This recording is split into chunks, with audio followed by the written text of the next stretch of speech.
We ended up becoming law partners. We've had the privilege of arguing before the Ninth Circuit on the First Amendment rights of citizens, where the term natural family was determined to be hateful, where the term marriage was determined to be hateful, and somebody was threatened in terms of losing their job that they had held for years simply for mentioning marriage and natural family. That is, you want to talk about intolerance, that is intolerable. So with those points in mind, I am proud to have Scott Lively as our speaker this evening. Thank you very much, Rich. Thank you. Well, thank you all for coming out this evening. And tonight I'm going to be giving a talk on my book, The Pink Swastika. This is a book that first came out in 1995, the first edition of The Pink Swastika, and we're now in the fourth edition. And this is a book that I co-authored with an Orthodox Jewish researcher named Kevin Abrams, and we have put hundreds and hundreds of hours into this work. That's the topic that I'm going to be focusing on tonight.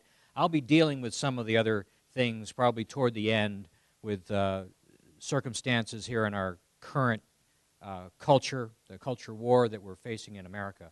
But this is a presentation about history. I am an attorney. I also hold I have a Juris Doctor from Trinity Law School right here in Southern California. I have a Doctor of Theology from the Pentecostal Assemblies of God. I have a Certificate of Human Rights from the International Institute of Human Rights in Strasbourg, France. And I have written a number of books. I've been all over the world. I've been to almost over 40 countries right now. And I speak on issues related to the family. I'm an international lecturer. I spent most of 2007 in the former Soviet Union, lecturing in universities, preaching in churches, speaking in conferences and community centers. I just returned 3 weeks ago from Uganda, where I addressed members of parliament, the Ugandan Christian Lawyers Association. I spoke to probably more than 10,000 people in Uganda on these issues. So my credibility is something that's very important to me. And everything that I've done for 20 years as a Christian activist is culminated in my ability to make these kind of presentations around the world. Now, there's an organization called the Southern Poverty Law Center, which I actually had a very favorable opinion of the Southern Poverty Law Center. It was an organization that in the 60s used to fight against racism, the Ku Klux Klan and these other groups. And at that time, they were doing a service to the country. But something happened along the way. It became really nothing more than a fundraising organization on the theme of hatred. And after a while, they ran out of racists to go after, and they started looking for other targets so they could keep beating that drum and keep focusing on getting money from their donor base on the theme of hatred, being afraid of hate groups.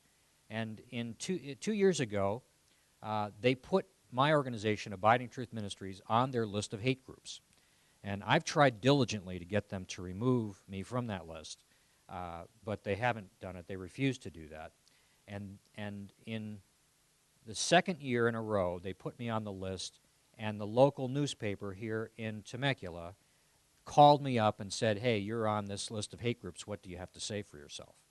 And so I spent an hour on the phone with the reporter. Actually, I wasn't all that upset with the article that the reporter did. I think he did a fair job. The headline writer is the one who really did the nasty, right? And that's something that the writer himself has nothing to do with, and I don't blame him. But I was smeared here in this community where I lived and worked for many years. I was a family law attorney here in Temecula, and on the front page of that newspaper, I was treated like some kind of a criminal.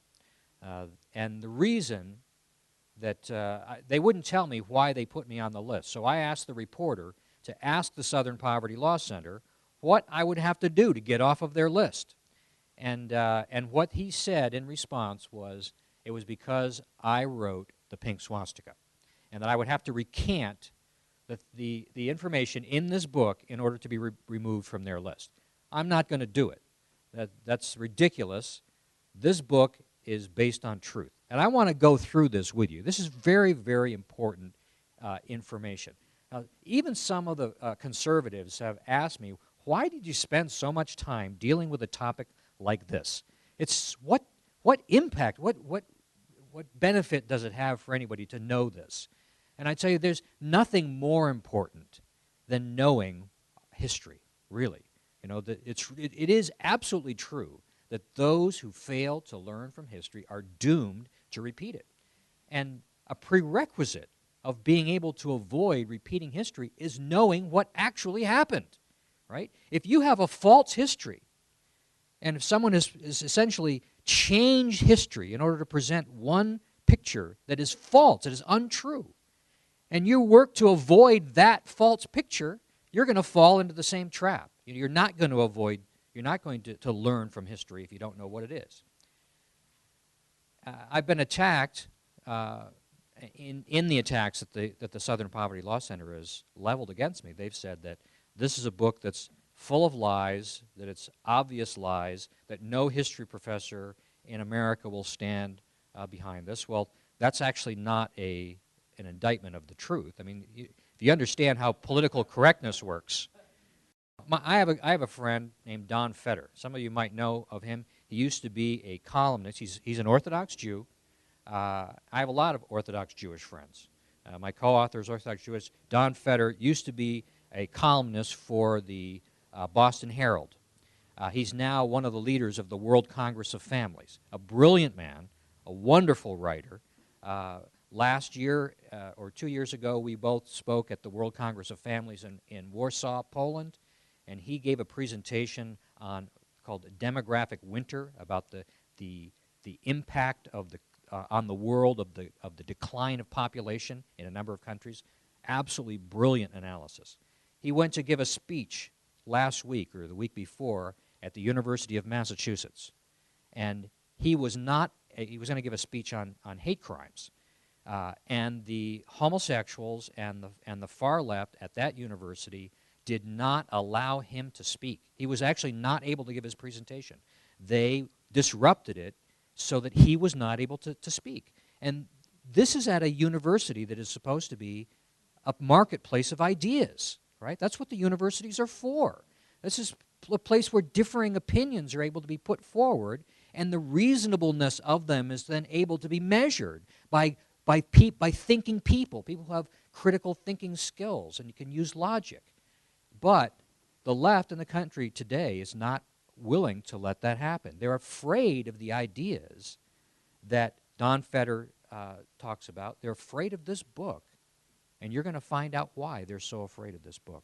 So I want to just get right into that tonight. So it's no condemnation of me. It's no effective condemnation of me that college professors around the United States will not stand up and defend the pink swastika. If they were to attempt to do that in this particular climate, they would lose their jobs almost instantly. When an obscure person, I'm not famous at all. I'm just a guy that has written a book. I'm better known probably outside the United States than I am here, and yet I'm going to come in and speak to this is a great group, but in terms of having any serious impact on the world, the CRA. This chapter is not, it's not the Council on Foreign Relations or something like that. And yet, why would they put so much energy into trying to prevent little Scott Lively from giving a talk to little CRA Temecula? Why would they devote so much to that? Because they are absolutely terrified of the information that is in this book. Now, how could anybody write a book like the Pink Swastika? Where does this stuff come from? Only someone who knew two things would be able to write this book. One, you have to have a passing knowledge of Nazi history, right? A lot of us like that time of history. It's very interesting, and there's a lot of people that study that. We watch the documentaries on the History Channel, or we read this or that or other books. But that doesn't give you the whole picture. Only someone who also knew gay history would be able to write a book like this, because what happens is